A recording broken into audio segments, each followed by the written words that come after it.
Daniel Padilla, mananatiling kapamilya. Catherine Bernardo, lilipat na ng ibang management. Catherine Bernardo, aalis na sa Star Magic at lilipat na ng ibang management.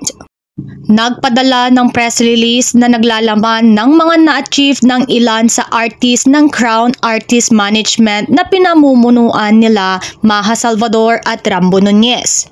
Kumbaga, crowning glory of Crown, ang turing nila sa mga talent nila kagaya ni John Lloyd Cruz na nagwaging Best Actor sa Gawad Uriran nung nakaraang taon. Maganda rin ang pagtatapos ng 2023 kay Miles Ocampo na isa din nilang talent na hindi inaasahang mananalong Best Supporting Actress ng Metro Manila Film Festival 2023.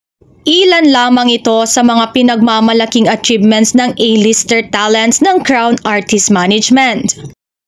Pero ang isang inaabangang pasabog ng Crown Artist Management ay ang announcement ng mga bago nilang ima-manage na talents. Malakas di umano ang bulong-bulungang sila na ang maghahandle ng showbiz career ni Catherine Bernardo pagkatapos ma-expire ang kontrata ng aktres sa Star Magic. Matatandaan at makikita naman ang closeness nila Catherine Bernardo at Maja Salvador na isa sa mga CEO ng Crown Artist Management. May alingas-ngas kasi noon baka iwan na raw ni Catherine Bernardo ang Kapamilya Network, pero ang mas malakas na pinag-uusapan na hindi pa naman nakukumpirma ay hindi na raw siya magre-renew ng kontrata sa Star Magic.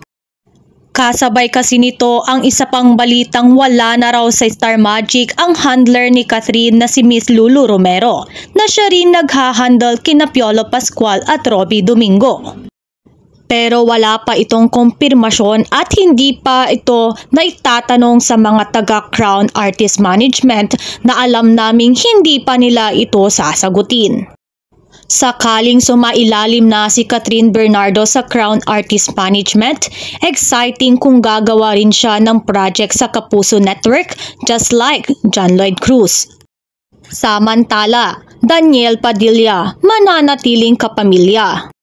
Inihayag ng talent arm ng ABS-CBN na Star Magic na mananatiling kapamilya ang Supreme Idol na si Daniel Padilla.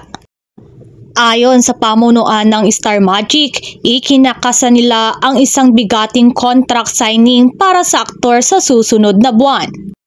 Pinabulaanan din ng nasabing higanting talent management agency ang mga nagsisilabasang balita nang umano ay paglipat ng management at istasyon ni Daniel Padilla. Sa ngayon, pinagtutuunan ng pansin ng aktor ang isa sa kanyang upcoming movies ngayong taon na ito, ang Nang Mapagod si Kamatayan, kasama si Zanjo Marudo.